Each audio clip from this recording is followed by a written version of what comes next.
So collaboration, Keith, by its very definition, needs trust between the two collaborating parties.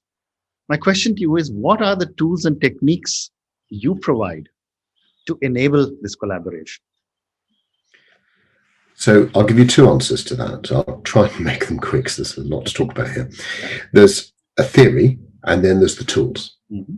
So the theory of human interaction management that I wrote about in my first book sets out 5 principles. And the concept is that if you want successful collaboration, you need to think about all those 5 principles when you're setting up a project or some kind of venture or initiative.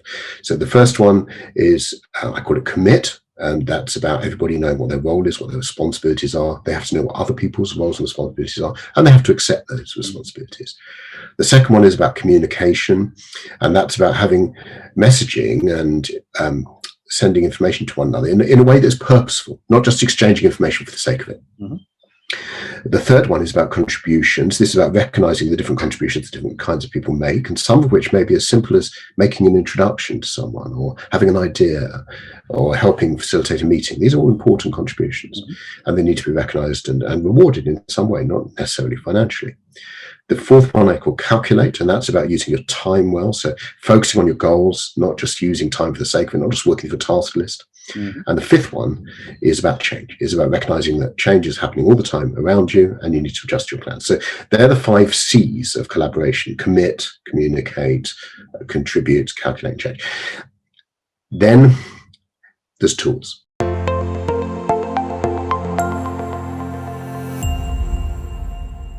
Welcome to another episode of The Brand Called You, a vodcast and podcast platform that brings you leadership lessons, knowledge, experience, and wisdom from hundreds of successful individuals from around the world.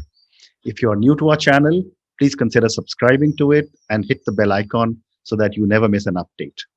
Our episodes go live at 1 p.m. and 7 p.m. daily. I'm Ashutosh Garg, your host, and I have with me today a multifaceted individual from the UK, Keith Harrison Broninski. Keith, welcome to the show. Thank you for having me, Ashutosh. It's a pleasure. Thank you. Keith is the founder of Collaboration Tools Limited. He's the project lead in stakeitback. He's an author, speaker, and a technology and business consultant. He's an author, and a lot of you know I'm very partial to authors. So he's written books on human interactions and super communities. And most interestingly, he's released 6 jazz, classical, and traditional folk albums. So Keith, tell me, let's first talk about Collaboration Tools Limited and stakeitback.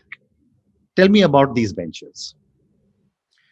Collaboration Tools Limited is a vehicle for building technology and explaining the ideas that I've been developing over a very long period, over about 30 years.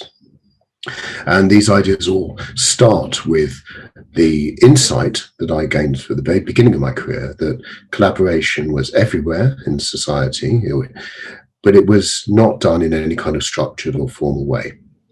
So some people are very good at it. Naturally, they understand it and they understand the different pieces of what needs to happen in order to make effective collaboration. Others don't, and so they don't know why things go wrong. And in particular, a lot of project work, a lot of semi-structured work, a lot of work that involves governments, that involves interactions between governments and corporations and the third sector. Mm-hmm. There's an enormous amount of collaboration, but without a theory, it is often prone to failure. So that's the basis, the ideas I've been developing, and collaboration tools has been a way of sharing those ideas through books and speaking, but also through building technology tools associated with collaboration. So, Keith, for our viewers and listeners, can you help me understand this with maybe an example or an anecdote? Well, the area where I learned most about how you could transform the world through collaboration was in healthcare. For many years after writing my book, I was using examples that I'd written about in the book and examples that people brought to me from all sorts of areas of government and industry, where they knew that collaboration was important, but they didn't really see it as central. But in healthcare, people know it's central. Sure. And that's because if you have anything more than a very simple condition, then lots of different organizations and individuals need to collaborate around your care. They form a support network in a way. And I was approached by the UK National Health Service to help them do something about innovation, because they recognized that there were a lot of innovations happening, but they weren't being taken up. They weren't being replicated elsewhere in the health service. And part of the reason for that is that the innovations were created by often a single individual, but they did so by collaborating. And what they were doing in that collaboration that introduced the innovation was hard for other people to understand, hard for them even to see. So we built a system, a web platform actually, to help people see the collaboration that had gone on in the initial introduction of the innovation, and that allowed other people to replicate it. So that was one thing. But what I learned from working with a lot of innovators, so I worked with hundreds of innovators all across the UK of different types in healthcare. The most important and influential and transformational innovations were where there was not only collaboration during introduction of the innovation among the healthcare services, but there was also collaboration as part of the innovation. The innovation was about making healthcare more collaborative. So often what would happen is that people would take a procedure that had originally been medical, and they would extend it to include wraparound care from the community. And that was what made a huge transformation in people's lives. So having this wraparound care, having a support network that was beyond professionals, that went out into their neighborhood, their friends, their family, the people that they lived with and among, that was hugely important. So for me, that was the example of collaboration that's very exciting. Amazing. So collaboration, Keith, by its very definition, needs trust between the two collaborating parties. My question to you is, what are the tools and techniques you provide to enable this collaboration? So I'll give you two answers to that. I'll try and make them quick, so there's a lot to talk about here. There's a theory, and then there's the tools. So the theory of human interaction management that I wrote about in my first book sets out 5 principles. And the concept is that if you want successful collaboration, you need to think about all those 5 principles when you're setting up a project or some kind of venture or initiative. So the first one is, I call it commit. And that's about everybody knowing what their role is, what their responsibilities are. They have to know what other people's roles and responsibilities are, and they have to accept those responsibilities. The second one is about communication, and that's about having messaging and sending information to one another in a way that's purposeful, not just exchanging information for the sake of it. The third one is about contributions. This is about recognizing the different contributions that different kinds of people make, and some of which may be as simple as making an introduction to someone, or having an idea, or helping facilitate a meeting. These are all important contributions, and they need to be recognized and rewarded in some way, not necessarily financially. The fourth one I call calculate, and that's about using your time well. So focusing on your goals, not just using time for the sake of it, not just working for a task list. And the fifth one is about change, is about recognizing that change is happening all the time around you, and you need to adjust your plans. So they're the 5 C's of collaboration: commit, communicate, contribute, calculate, change. Then there's tools. What I found when I was helping organizations adopt these 5 C's was that it would go really well while I was there. And then I would go away, do something else, and they would slip back to the old way of doing things. And that's because those old ways are ingrained in the system. Kind of there's a whole way of working there. Everybody's used to, the whole world is used to, and all the organizations around me are used to. So to change that, you need tools. And this is where my company has been building tools for many years, and now they are coming together into an open source platform that I call the Internet of Communities. And that relates directly to your question, Ashutosh, because you asked about trust. And a big part of the Internet of Communities is about trust in data, trust in uses of that data, particularly AI, the way that we extrapolate and analyze from that data, and trust in each other. Because if we have control over our data, we can share bits of it with each other in a controlled way, particularly about those things that really matter, like the way we interact with the people around us, and that builds trust personally. So those tools not only help you collaborate better, but they help build trust in data, in AI, and in each other. Very interesting. And again, the 5 C's of collaboration that you just told me about, but there can be challenges, and there can be, which could lead to issues between collaborators. So tell me, based on your research, what are some of the significant challenges in collaboration, and what tools can we adopt to untangle the challenging issues? So what I found many times is that everybody you deal with recognizes the importance of collaboration. They want to do it better. They like the techniques. They think the techniques are common sense. They don't even think it's anything very difficult to understand, because it isn't. It is just common sense, really, just formulated in a way that people can think about clearly.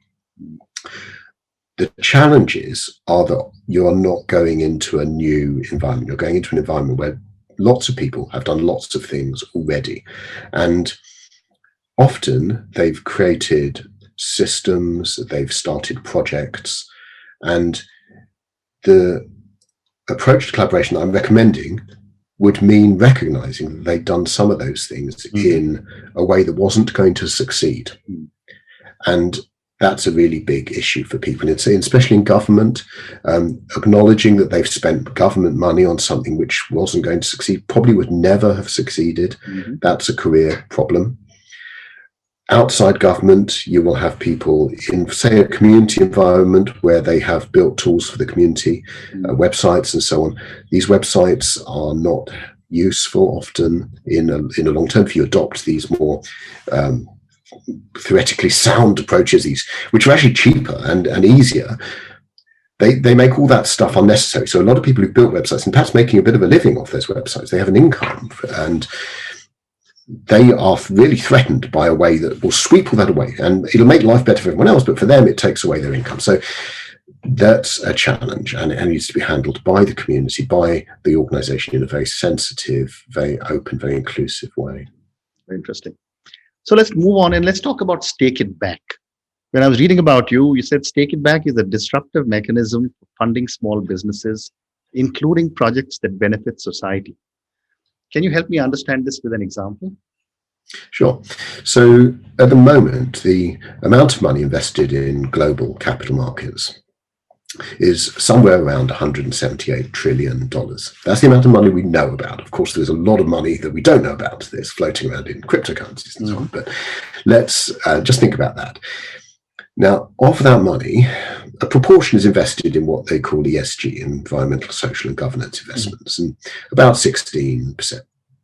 But most people in the industry recognize that a lot of that is what they call greenwashing. It's not really invested in anything that's actually doing any good for society. It's kind of labeled as that, but it's not really doing any good. The proportion that's invested in something that's contributing to society, changing society for the better, was estimated in 2019 as 0.28%. So a tiny, tiny fraction of the world's global capital is going into things that make the world better. And I believe that's not what people want. I think people who have capital would like to see it invested in things that make money, yes, but also make the world better. I think, and I actually think corporations too would, if they could achieve that, if they could expand and grow and diversify in ways that make the world better, they would welcome that. So I think there's a big appetite for using money in that way. The trouble is, it's very difficult, because the only route to do that is what they call impact investment. And impact investment has just lifted and shifted old style investment. It's taken a model that was developed for institutional investments and risky equity investments, and it's just moved into the social space. And it's moved with it a whole bunch of regulations and other baggage around the management of risk. That means it's very expensive to invest in social good. One estimate I was given was that if you put $50 million into a social impact bond, 25 million will go on administration.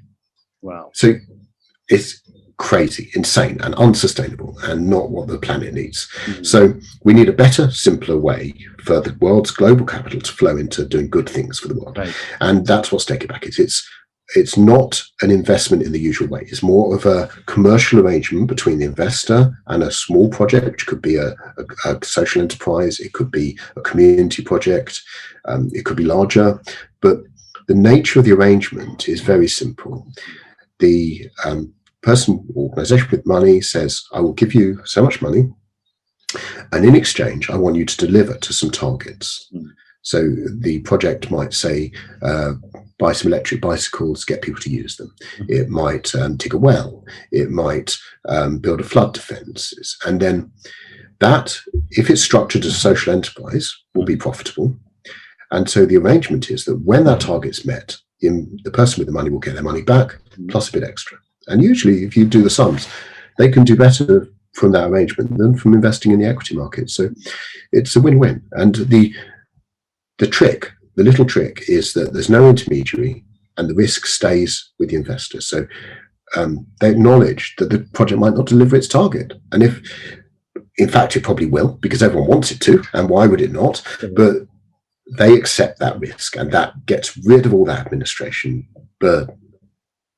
That's Stake It Back. Very interesting. So, you've been working with people across generations, ages, whatever, on collaboration. This is the world of the millennials and the Gen Zs. I wanted to ask you, what are your views on how easy or difficult is a collaborative working style for the millennials and the Gen Zs? It's much easier for them. They are naturally collaborative, and they've operated in that way almost since childhood. They have a different mindset, and this is why you're asking the question, of course, Ashraf. You know this. You know they think in that way, and they're not so defensive. That's what it is. They have an instinctive understanding that if you're open about what you want to do, if you open the kimono, is what we would have said, perhaps in our generation, they never close the kimono. The kimono is open almost since birth. And so for them, this is just meat and drink. It's normal operations. And I think what they've lacked is just some explanation of why what they're doing works. Very interesting. My own experience has been that the millennials and the Gen Z start from a position of trust. My generation, people would start from a position of mistrust, and let me see what is he trying to extract from me, or vice versa. That's fascinating. So Keith, let's now move on to your books. You've got two books, Human Interactions and Super Communities. Tell me about both these books. Okay, so Human Interactions was my first book, and that was about this theory of collaboration that we discussed before.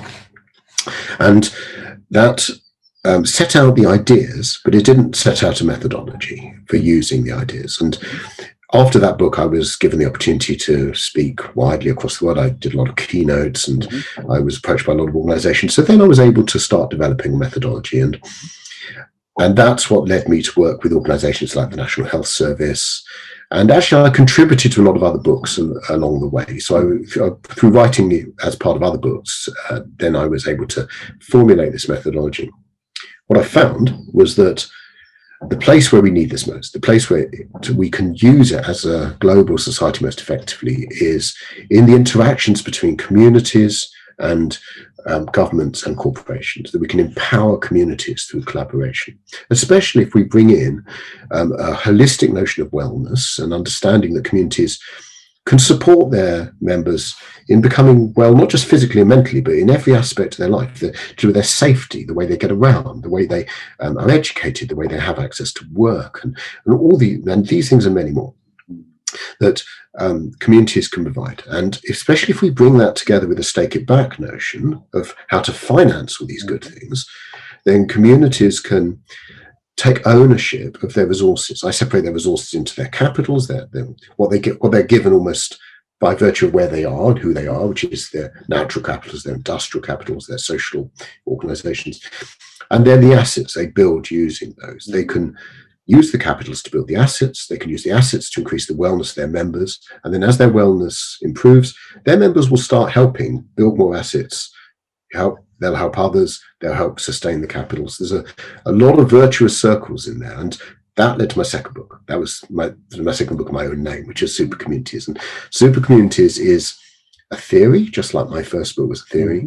It's a theory of how we can transform global society by building stronger communities that can sustain themselves. And it's moving the emphasis and the responsibility for global transformation away from governments, away from corporations, down to communities, which could be geographical, often are, but not always. There can be communities, for example, of displaced people, or communities of people with disabilities, or communities of culture or language.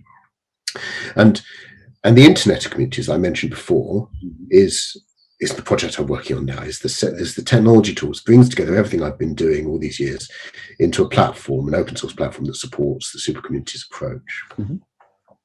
And, super communities, by its very definition, needs a borderless world. But most of the borders seem to be going up in our world again. I'd love to get your perspective on this. We do seem in some ways to be going backwards.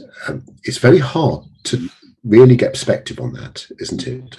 One of the things I found when I was thinking about and writing my book is that to get any real understanding of things like economic issues that affect communities, you need to look at the grand sweep of history. In my book, I go back to the Bronze Age and I look at economic mechanisms that were developed then, many of which are more effective than the ones we have now.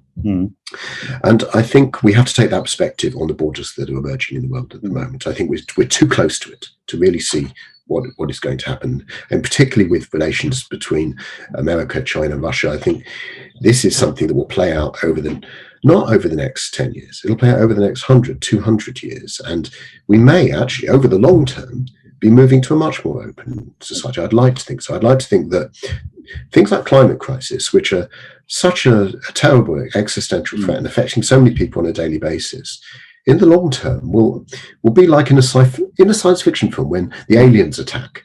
Everyone forgets about national boundaries and forgets about political issues. They all pull together to deal with the aliens.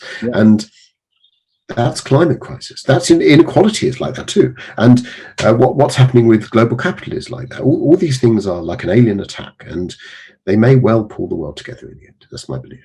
Very interesting. So, Keith, I'm now going to move to the last segment of our conversation. There's some questions for you personally. For a person who's been a successful author, who's building such amazing institutions for collaboration, what are some of the core values you believe in? I grew up in a community, a very strong, closely knit community, and I live in one now. I'm a family man. My experiences of the things I love most, like not only my family, but the countryside, but the music you mentioned before. For me, these are very much connected with close relationships, community relationships, supportive relationships. And that's enormously valuable. It really makes you feel life is worthwhile. It gives you joy in your life. And that's a natural human way to be. I think a lot of people, sadly, don't have that. They feel that they perhaps had that once when they were a child, or they know it's the way they would like to live, but they can't get to it. So if you're asking what my values are, what I really think is that we should all be striving for that. We should be striving to create it for ourselves and the people around us, and that we should try and be like that at work. If we have a certain way of being when we're at home, and I'm sure, Ashutosh, you're very much like me about family and so on. And a lot of people are, aren't they? They feel very strongly about their work, their home life. But when they go to work, everything changes, and suddenly they're in this world. A bit like you were saying before about how there was no trust within the workplace. Suddenly, everything changes, and so we shouldn't change. We should be the same at work as we are at home. That's my interesting. So I forgot to ask you a question on your music. And I know that's an important part of your life. I mean, 6 jazz, classical, and traditional folk albums. So tell me a little bit about your music. Well, I've always been on tenterhooks as to whether to change to a musical career. And I had a couple of moments where I could easily have done that.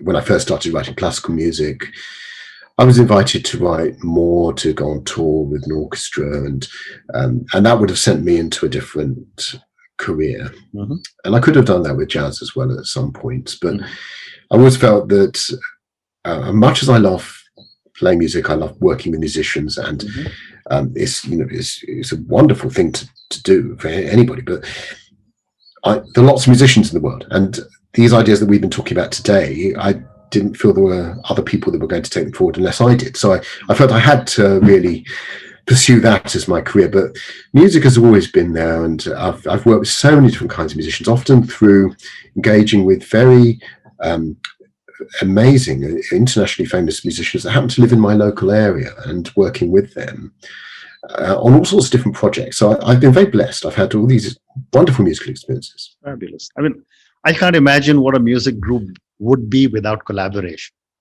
Well, there you are. Exactly. Okay, my last question to you now, Keith. And this is a question on failure. I've often said that from the part of the world that I come, parents don't tell children it's okay to fail. We're always taught first in class, head of the line, etc., and yet we keep failing. My question to you is, what have been some of your learnings from some of your mistakes? It's a great question, and really it should be you answering, because you're the one who's written a book on failure. But I've failed many times, and I've often wondered why there's no word in the English language for turning failure into opportunity. Correct. There should be a word, and that's how you should approach failure. And you should ask yourself, how is this going in the end to be something I am glad about, to be something I look back on and think, I'm so pleased that happened, because if that hadn't happened, I wouldn't have known this, I wouldn't have done that, I wouldn't have met that person. And that's how I've seen all the failures I've encountered, and I think they are a natural, inevitable part of growth, and one has to feel that. But I would defer to you, Ashutosh, because you're the expert on failures. Not that you've ever failed. You sound like you've not been an issue all the time. I mean, can you imagine? I must have failed so much that I've got a whole book written on failure. But thank you so much. It's been such a pleasure speaking to you. I've just loved our conversation on collaboration. I've just loved what you're doing with stakeitback. And, what an amazing kind of life you're leading, with so many different things that you do all the time. Thank you again for spending time with me. Thank you for inviting me, Ashutosh. It's been a real pleasure talking to you. Thank you.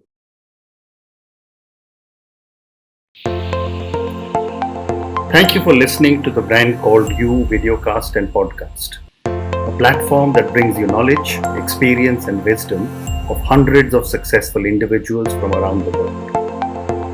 Do visit our website www.tbcy.in to watch and listen to the stories of many more individuals. You can also follow us on YouTube, Facebook, Instagram, and Twitter. Just search for The Brand Called You.